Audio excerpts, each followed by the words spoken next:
আজকের এই ম্যাচটার কি অ্যানালিসিস করবো বলো? পোস্ট ম্যাচ যে আমি কথা বলবো, কি নিয়ে কথা বলবো? এক পেশেই তো ম্যাচ হয়েছে, আমার থেকে বেটার তোমরা বলতে পারবে কি হয়েছে। আমি ম্যাচটাকে অসাধারণভাবে উপভোগ করেছি। অনেক দিন ধরে শুনে আসছি রসগোল্লা ডার্বি, ওড়িশা এফসি কখনোই লিগ স্টেজে মোহনবাগানকে হারাতে পারে না। এবং আমি পার্সোনালি রিসেন্ট পাস্টে এমন একটা ম্যাচ মাঠে গিয়ে দেখতে গেছিলাম। মাঠে গেছিলাম সেই ম্যাচটা দেখতে যেখানে ওড়িশার কাছে মোহনবাগান আইএসএল হিস্ট্রিতে একমাত্র ম্যাচ হেরে ফিরতি লেগে নেমেছিল। সেমিফাইনাল ছিল আইএসএলের 2024 সালে। সেই ম্যাচ মোহনবাগান জিতেছিল। তো এরকম একটা ফিক্সচার না অলওয়েজ আমার কাছে খুব স্পেশাল, আমার কাছে খুব এন্টারটেনিং রাদার বলা ভালো। সেই ম্যাচটাতে যখন এই ধরনের পুরো এক পেসে রেজাল্ট হয় এবং একজন প্লেয়ার তার পিক ডমিনেশন দিয়ে উল্টো দিকের টিমটাকে জাস্ট ছারখার করে দিচ্ছে, সেটা যখন পুরো উইটনেস করছি, একটা অন্য ধরনের ভালো লাগা রয়েছে। এর থেকে বেশি আর কিছু বলবো না, তখন আবার গালাগালা আসবে অনেক দিক থেকে। যাক, মেন ব্যাপারটা হচ্ছে যে আজকের এই ম্যাচটা মোহনবাগান 5 ওড়িশা এফসি 1। মোহনবাগান 4টে পরপর হোম ম্যাচ, 12 পয়েন্ট তুলে নেওয়া, বোধহয় 14টা গোল হয়ে গেল, দুটো মাত্র গোল খেয়েছে, 12 গোলের একটা ডিফারেন্স। সন্ধেবেলায় মানে আমি যখন ভিডিও বানাচ্ছি এখনও ম্যাচ শুরু হয়নি জামশেদপুর ইন্টারকাশি, সেই ম্যাচের রেজাল্টের দিকে মোহনবাগান সমর্থকরা তাকিয়ে থাকবে, কারণ জামশেদপুরের জেতা হারার ওপরে ডিপেন্ড করে মোহনবাগান টপ পজিশনে আর কাউকে পার্টনার পাবে কিনা ডিপেন্ড করবে। জামশেদপুর ড্র করলে, হেরে গেলে তো ভাবতেই হবে না। 4টে ম্যাচ উইক শেষে Mohun Bagan will be at the top position, এবং গোল ডিফারেন্স ওয়াইজ তো অবভিয়াসলি ইভেন জামশেদপুর জিতলেও গোল ডিফারেন্সের ধারে কাছে আসতে পারবে না, সম্ভব না সেটা।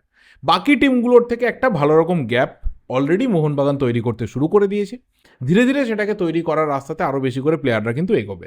আজকের এই ম্যাচটাকে আমি যদি বলি, 3টে পয়েন্ট আমি যদি ভাগ করি, তাহলে প্রথমটা হচ্ছে যে পিক ডমিনেশন, 2 নম্বর হচ্ছে কোচের কিছু স্ট্র্যাটেজিক্যাল মাস্টার ক্লাস আমি দেখেছি মাঠের মধ্যে, যেটা নিয়ে ডিসকাস করবো। সব থেকে আমার ফেভারিট পয়েন্ট এটাই।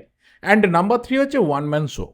জেমি ম্যাকলারেন আজকে ঠিক করেই নিয়েছিলেন যে পুরো লাইট টেস্ট, পুরো যুবভারতীর যে লাইট, এবং পুরো 30,000 সমর্থক আজকে ছিল, 29,000 ওই 700-800 এরকম হবে, আমি 30,000ই ধরছি। পুরো লাইট এবং সবার নজর একা কেড়ে নেবে, এরকম একটা টেন্ডেন্সি নিয়ে আজকে নেমেছিল। কোচের সমর্থন পেয়েছে, প্লেয়ারদের সাপোর্ট পেয়েছে, সেই কারণেই কিন্তু আজকে 4টে গোল করতে পেরেছে। এবং যদি ভাগ্য সহায় দিত, মোহনবাগানও বেশি গোল করতে পারতো, ম্যাকলারেনও বেশি গোল করতে পারতো। আমি আসবো এই পার্টিকুলার 3টে পয়েন্ট নিয়ে। নাম্বার 1, একদমই ওয়ান সাইডেড ফুটবল এবং পিক ডমিনেশন। দেখো, প্রথমে বলে দিই ওড়িশা এফসির যে গোলটা হয়েছে, ওই গোলটাতে আমার মনে হয় যে একটু মিসকমিউনিকেশন ছিল, পরিষ্কার দেখতে পাওয়া গেছে। মেহতাব সিং ডাবল মাইন্ডেড ছিল যে আমি ওখানে বলটা ক্লিয়ার করে দেবো না আমি হেড করে রাখবো। গোলকিপার কি বেরিয়ে আসছে, প্রপার আউটিং হয়েছে, ও কি ধরে নেবে, কলিশন হতে পারে, চলো এই জায়গাতে মানে নো এরারটা করে আমার দাঁড়িয়ে যাওয়া দরকার। ভিশালকাই তো ভেবেছিল আমি এগিয়ে যাচ্ছি, বলটা আমি নিতে পারবো, ক্লিয়ার করতে পারবো, বা বলটা আমি ধরে নিতে পারবো, অথবা মেহতাব আমার দিকে বলটা দেবে বা ক্লিয়ার করে দেবে। ডবল মাইন্ডেড দুটো সাইড থেকে যখন হয় এবং কমিউনিকেশনটা ওখানে যখন ব্রেক হয়ে যায়, ন্যাচারালি আমরা দেখি যে সেখানে একটা কিন্তু ফল্ট হয়ে যাচ্ছে। এবার এই যে কমিউনিকেশনটা ব্রেক হয়ে গেল, এই যে বলা চলে যে একটা ডিফেন্সের ভুলেই মোহনবাগান গোল খেয়ে গেল, হয়তো আজকে যখন তোমার স্কোর লাইন 5-1, সেটাকে নিয়ে কেউ কিন্তু কথা বলবে না, কেউ পয়েন্ট আউট হয়তো করবে না, স্কিপ করে বেরিয়ে যাবে মোহনবাগান অসাধারণ ফুটবল খেলেছে, দাঁড়াতে দেয়নি ওড়িশা এফসিকে, আমরা সেটা নিয়েই বেশি জোর দিয়ে যাব, খুব স্বাভাবিক ব্যাপার। কিন্তু এটাই যখন একটা টাফ সিচুয়েশনে হবে, আজকে যদি স্কোর লাইন উল্টো দিকে মোহনবাগানের 1 থাকতো, তখন যদি 1-0 গোলের লিড থাকতো, তখন কিন্তু এই গোলটাই টক অফ দ্য টাউন হয়ে যেত। সো এখানে ডিফেন্সকে অনেক বেশি করে কমিউনিকেটিভ থাকতে হবে গোলকিপারের সাথে, এবং চেষ্টা করতে হবে যাতে এই ধরনের খুব সিলি মিস্টেক যেন না হয়, বিশেষ করে ভাইটাল ম্যাচগুলোতে। এটা কিন্তু মাথায় রাখতে হবে। আমার মনে হয় যে আজকের জন্য এই গোল বা এই ভুলটা ন্যাচারালি কেউই খুব একটা গুরুত্ব দিয়ে দেখবে না। কোচ তার টেকনিক্যাল পারপাস থেকে তিনি অবশ্যই কথা বলবেন, কিন্তু আমাদের চোখ দিয়ে আমরা হয়তো এটাকে খুব বেশি গুরুত্ব দিয়ে দেখব না। কিন্তু যে 5খানা গোল হয়েছে, যে ডমিনেশন আমরা দেখেছি, যেভাবে আমরা বিল্ড আপ দেখেছি, যেভাবে আমরা দেখেছি যে ওড়িশা এফসিকে খেলতে না দেওয়া, এবং একটা সময় অবধি বিশালকায় সেভাবে টেস্টের মুখে না পড়া, ম্যাচের শেষের দিকে দুটো ভালো ভাইটাল কিছু সেভ করা, ওভারঅল দেখে মনে হয়েছে ডিফেন্স, মাঝমাঠ এবং ফরওয়ার্ড লাইন, তারা কোথাও আজকে একদম একটা পার্টিকুলার স্ট্র্যাটেজি নিয়ে নেমেছিল শুরু থেকে, যে আমরা উল্টো দিকে টিমটাকে খেলতে দেব না।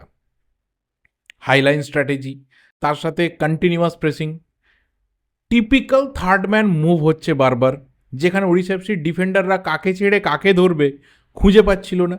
উইং দিয়ে প্রপার অ্যাটাক, উইং ব্যাকরা কন্টিনিউয়াসলি ওভারল্যাপ করে আপ ডাউন করে গেছে, সেখান থেকে অ্যাসিস্ট হয়েছে, গোল হয়েছে, সেট পিসগুলো প্রপার ওয়েতে নেওয়া হচ্ছিল এবং কোথাও দেখে মনে হচ্ছিল যে দিস ইজ দ্য ম্যাচ। এবং আমিও কিন্তু প্রিভিউতে এই কথা বলেছিলাম যে দিস ইজ দ্য ম্যাচ, যে ম্যাচে হয়তো সের্জিও লোবেরা তার মোটামুটি যা কিছু প্ল্যানিং রয়েছে, তার যা কিছু তুরুপের তাস রয়েছে প্ল্যানে, তার স্ট্র্যাটেজিতে, তিনি সবটা অ্যাপ্লাই করে নেবেন।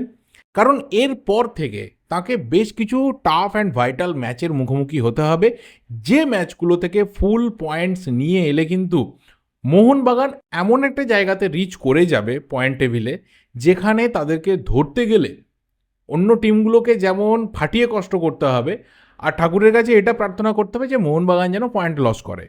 এই স্ট্র্যাটেজি ছিল আজকে এবং সেখান থেকে আমরা দেখলাম যে একটা প্রপার ডমিনেশন, একদম টুটি চেপে ধরা, সেই অর্থে উল্টো দিকে টিমকে খেলতে না দেওয়া, ম্যাক্সিমাম বল পজিশন নিজেদের রাখা, চান্স ক্রিয়েট করা, আননেসেসারি শট না নেওয়া, যেখান থেকে শট নেওয়া দরকার সেখান থেকে শট নেওয়া, এবং অবশ্যই যেটা আমার সব থেকে আজকে ভালো লেগেছে যে আজকে প্রপার ট্রানজিশন হয়েছে। দেখো, আগের ম্যাচে মোহামেডান স্পোর্টিংয়ের যে দুর্বলতা ছিল সেটা আমরা সবাই জানি। তাদের টিম আর ওড়িশা এফসির টিমের মধ্যে অনেকটা তফাৎ রয়েছে। ওড়িশা এফসিতে হয়তো ভালো মানের বিদেশি প্লেয়ার নেই, কিন্তু ভালো মানের বেশ কিছু ইন্ডিয়ান প্লেয়ার্স রয়েছে। তাদের এগেনস্টে এই ধরনের একটা প্র্যাকটিস সুলভ ম্যাচ যেভাবে মোহনবাগান খেললো, এবং ট্রেনিং গ্রাউন্ডে যেরকম কোচ ডাইরেকশন দেন, ডিকটেশন দেন, সেটাকে আজকে প্রপার ওয়েতে রিফ্লেক্ট করা, সেটা কিন্তু আমরা দেখেছি। And that's why this kind of domination we have seen. Second হাফটা চাইলে শুরু থেকে তিনি গোলস গ্যালোরের পেছনে দৌড়তে পারতেন, তিনি চাইলেই কিন্তু স্কোর লাইনটা 7, 8, 9 এরকম একটা জায়গাতে নিয়ে যেতে পারতেন। কারণ একটা সময়ের পর ওড়িশার ডিফেন্স লাইন পুরো অসহায় হয়ে গেছিল, কিচ্ছু করার থাকছিল না, মাঝমাঠ বলে কিছু নেই, সেখানে যে পুইটিয়া বা রোহিতের মতো প্লেয়াররা খেলছে এক বিন্দুও মনে হচ্ছিল না একটা সময়ের পর। তিনি চাইলে কিন্তু এটা কন্টিনিউ করতে পারতেন। তিনি র্যাদার দেখলেন যে আমার এখানে কিন্তু উইনটা সিকিউরড, আমি একটা ভালো গোল ডিফারেন্সে রয়েছি, হয়তো গোল সংখ্যা বাড়লেও বাড়তে পারে।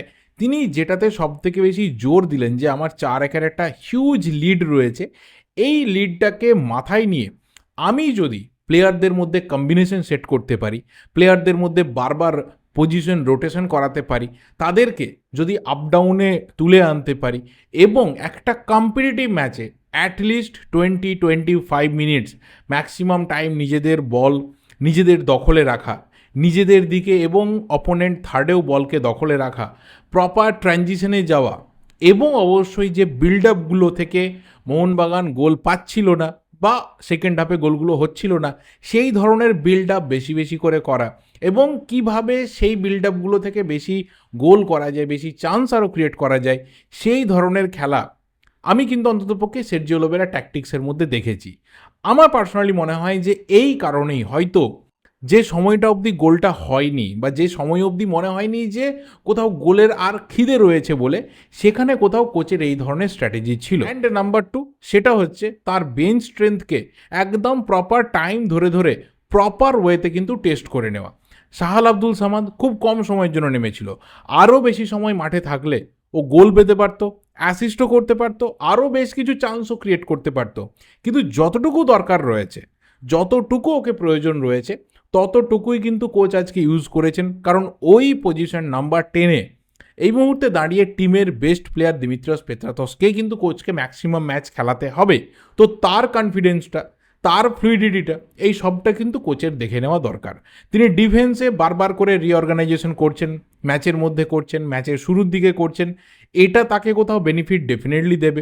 মাঝ মাঠে তিনি করছেন, ফরওয়ার্ড লাইনে করছেন, এত প্লেয়ার তার রয়েছে না যে কাজটা তার ক্ষেত্রে অনেক সহজ হয়ে যাচ্ছে। কিন্তু এটাও মাথায় রাখা দরকার যে প্লেয়ার শুধুমাত্র থাকলেই হবে না, সেই প্লেয়ারকে ইউটিলাইজ করার যে একটা ভঙ্গি, সেটাও কিন্তু একটা কোচের মধ্যে থাকতে হবে। কোচের যে বুদ্ধি রয়েছে, কোচের যে স্ট্র্যাটেজিগুলো রয়েছে, কোচের যে ট্যাকটিক্সগুলো ব্রেনের মধ্যে কাজ করছে, তিনি প্লেয়ারদের মধ্যে ইনজেক্ট করে দিতে পারেন। একজন coach 1 match, 2 match, 3 match wonder হতেই পারেন। হঠাৎ করে তিনি ভালো কিছু ফুটবল খেলিয়ে দিতেই পারেন। হঠাৎ করে একটা আন্ডারডগ স্কোয়াড নিয়ে তিনি বিরাট কিছু রেজাল্ট দিয়ে দিতে পারেন। বাট কন্টিনিউয়েশন, কোথাও ডমিনেশন, কোথাও রেগুলার বেসিসে একটা কনসিস্টেন্সি বজায় রেখে এই ধরনের টপ কোয়ালিটি ফুটবল খেলা, সেটা তখনই কেউ দিতে পারে যখন একজন কোচের যে আইকিউ রয়েছে, যে ব্রেন লেভেলটা রয়েছে, সেটা একটা এমন পর্যায়ের যেখানে বিট করতে গেলে তার কাছাকাছি পৌঁছতে হবেই তোমাকে। So this is the reason আমার মনে হয় যে সের্জিও লোবেরা তিনি অনেকের থেকে এই কারণে আলাদা। লাস্ট বিষয়টা হচ্ছে যে ওয়ান ম্যান শো ভাই, ম্যাকলারেন অলরেডি কটা হলো, 8টা গোল হয়ে গেল, 7টা গোল হয়ে গেল, 3টে গোল ছিল, একটা ম্যাচে 4টে গোল, 7খানা গোল হয়ে গেল। টপ স্কোরারের লিস্টে অনেক দূর এগিয়ে গেল, কাছাকাছি বোধহয় ইউসুফ এজদারি রয়েছে 4টে গোল, আরও অনেকে রয়েছে 2-3টে করে গোল রয়েছে। ডাজন্ট ম্যাটার, এইভাবে চলতে থাকলে 14-15টা গোল করে বা তার থেকে বেশিও করে ফেলতে পারে, কারণ he is the target man here. যেই বল পাচ্ছে সেই চাইছে ম্যাকলারেনকে দিয়ে একটা গোল করাতে। হয়তো এটা কোচেরই ডাইরেকশনস যে আননেসেসারি ভুলভাল শট নিতে যেও না, আমাকে একটা কোথাও টার্গেটে প্লেয়ারকেও এগিয়ে নিয়ে যেতে হবে, টিমকেও এগিয়ে নিয়ে যেতে হবে। সো যে টার্গেট ম্যান রয়েছে তাকে বেশি করে বলটা খেলাও। যে জায়গা থেকে বল পেয়েছে, হেডে গোল করছে, ভিড়ের মাঝখান থেকে গোল করছে, নিজে কাটিয়ে গোল করছে, তো জাত স্ট্রাইকার ভাই, নিজের জাতটাকে চেনাচ্ছে। এবং আমার মনে হয় যে এই সিজনটা ম্যাকলারেনের নামে লেখা হবে। আমার যতটুকু মনে হয় যে গোল্ডেন বুটটা যখন দেওয়া হবে সেখানে বোধহয় জে ম্যাকলারেনের নামটাই থাকবে, যদি খুব একটা অঘটন কিছু না ঘটে বা কেউ হঠাৎ করে সুপার পাওয়ার তার মধ্যে না এসে পৌঁছে যায়। ওয়ান ম্যান শো ছিল। অ্যান্ড দেখো, পার্টিকুলার আমার আজকে ওই প্লেয়ার ধরে ধরে বলার কিছু নেই। আপুইয়ার কথা বলো, থাপার কথা বলো, লিস্টনের কথা বলো, every one was at their peak. কারণ কোচ এরকমই চেয়েছিলেন, কপি বুক একটা ফুটবল খেলতে, যে আমি ট্রেনিং গ্রাউন্ডে যেটা দেখাচ্ছি, যেটা আমি বোর্ড রুমে তোমাদেরকে পুরো বোর্ডে আমি এঁকে দেখিয়ে দিচ্ছি, যে ছকটা আমি তৈরি করছি, যে স্ট্র্যাটেজি আমি ডেভেলপ করছি, সেইভাবেই তোমাদের খেলতে হবে, সেই জিনিসটা আমরা মাঠের মধ্যে দেখেছি।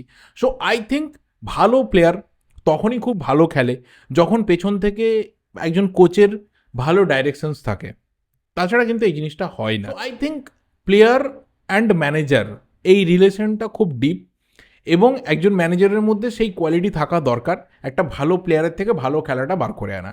মোহনবাগান সেটা খুব সাকসেসফুলি করতে পারছে। লটস অফ গুড উইসেস থাকলো মোহনবাগানের জন্য, মোহনবাগান সমর্থকদের জন্য।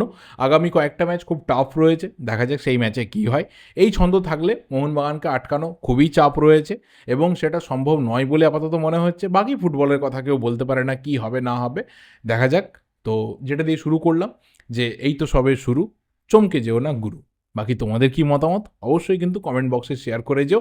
এই ভিডিওটা এই অবধি ভালো লাগলে একটু বেশি বেশি করে লাইক করো, একটু কমেন্ট করো, একটু শেয়ার করো, অ্যান্ড অবশ্যই চ্যানেলে নতুন হলে টুক করে সাবস্ক্রাইব করে বেল নোটিফিকেশন আইকনটা ক্লিক করে দিও।